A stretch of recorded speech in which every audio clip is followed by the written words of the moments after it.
Hello, everybody. How do you feel? I know. This is the longest. This is the coldest panel and the longest. But the coldest panel I've been on for a long time. Wait, I was once in Nizhny Novgorod in January. I think that was the coldest. It's probably the second coldest. Also, I find myself in a very dangerous position. I am the last person to speak before lunch. So I'm actually the barrier between you and your food. This is why I'm going to try to be very brief. For the last 5 years, my mission, I also have a political mission, but my academic mission has been to apply the concepts of Lacanian psychoanalysis to different aspects of social life. So I've written several papers on different aspects of social life, including masochism in politics, including the issue of fear, which I'm going to talk about today, looking at them from the Lacanian point of view. And approaching this topic of democracy, crisis of trust, democratic legitimacy, I try to look at the emotions that are fueling all of this. And I realized that the key emotion that's dominating the public life in Europe today is fear.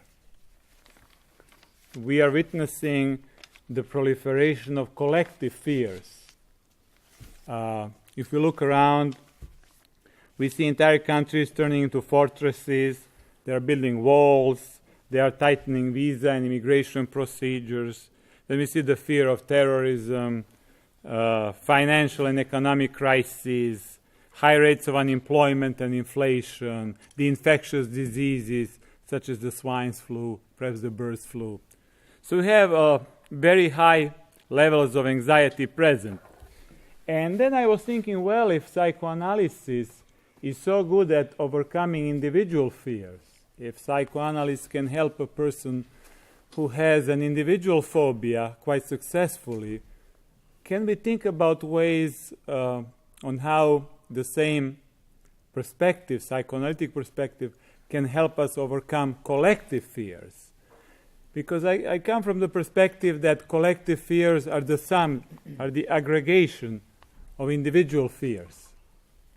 And then I was looking at how Freud, for instance, was able to help the little Hans, and why he thought little Hans, which is a Freudian study of phobia, why he thought little Hans was developing his phobia.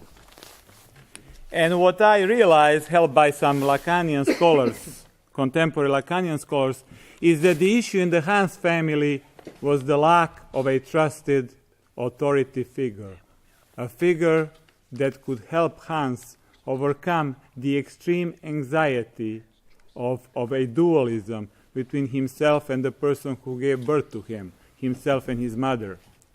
So Hans, in a certain sense, did not have a barrier or something that would enable him to be protected from the maternal identity and enable him to form his own independent, autonomous identity. And so, in a sense, fear that little Hans felt was a solution to his dilemma of having a weak father in his actual family.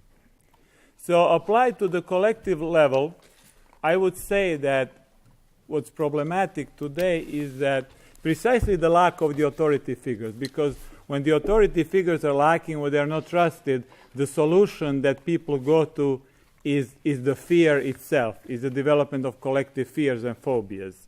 And we have societies where the entire identities of people are based on the fear factor, not only in the Balkans, but also, let's say, in the Middle East, which is geopolitically right now the most important region in the world, which can eventually lead to the World War III if some things are not done. If you look at the Israeli society, and I look at some psychological studies of the Israeli society and the Palestinian society, we are talking of the orientation that's called the collective fear orientation. And this collective fear orientation is a very stable psychological structure because it offers a lot of emotional benefits. For instance, things like affiliation, solidarity, and cohesiveness.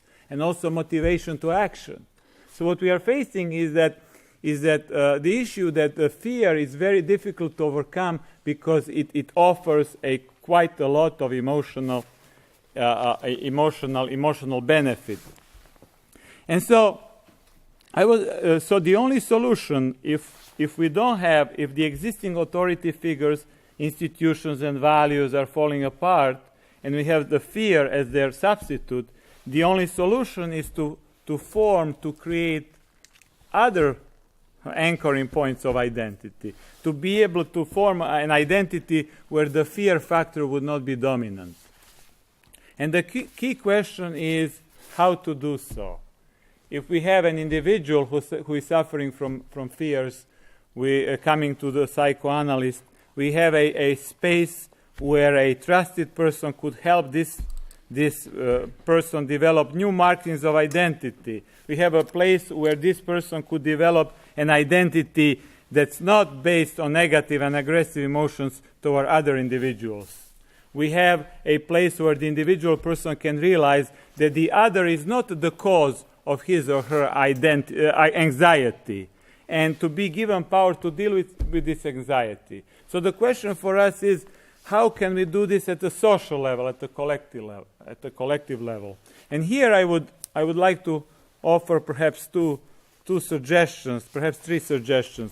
First, as some other psychologists have said, we need to create the so-called ideology of peace.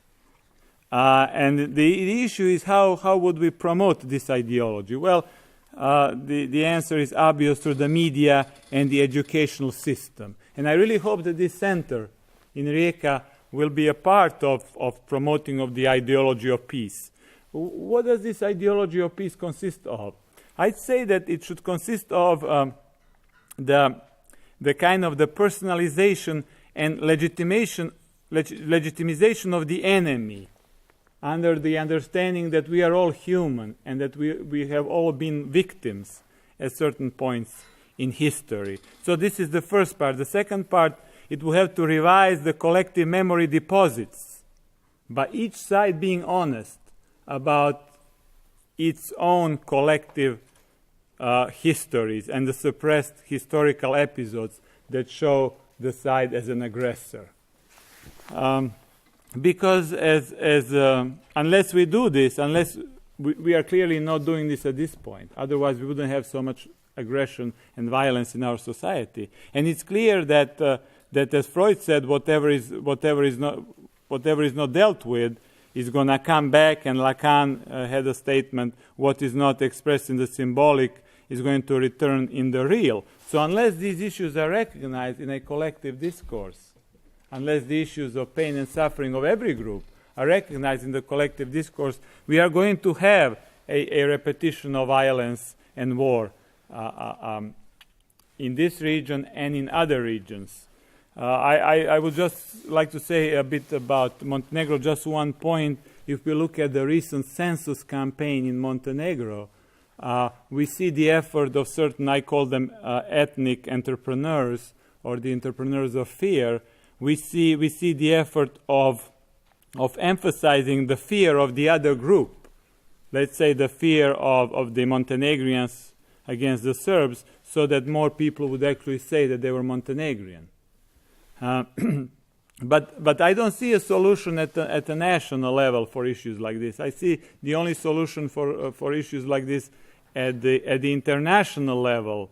And if existing political parties and the media elites are not willing to do it, then I see the hope in the work of the non-governmental forces and organizations, especially in the forum called the World Social Forum, which meets every year in Latin America, and which I think represents a space where an internationalist ideology of peace is being formulated. Because we have to remember that the world without fear is not rooted in human psychology. The fear is an answer to the lack of a trusted authority figures, so that we need to develop these trusted authority figures by focusing on political practice. And so my suggestion for the center is to invite scholars who have as a part of their portfolio not only the theoretical study of ideas, but also have the intensive political practice of trying to change the existing political elites and the media positions in the world. Thank you.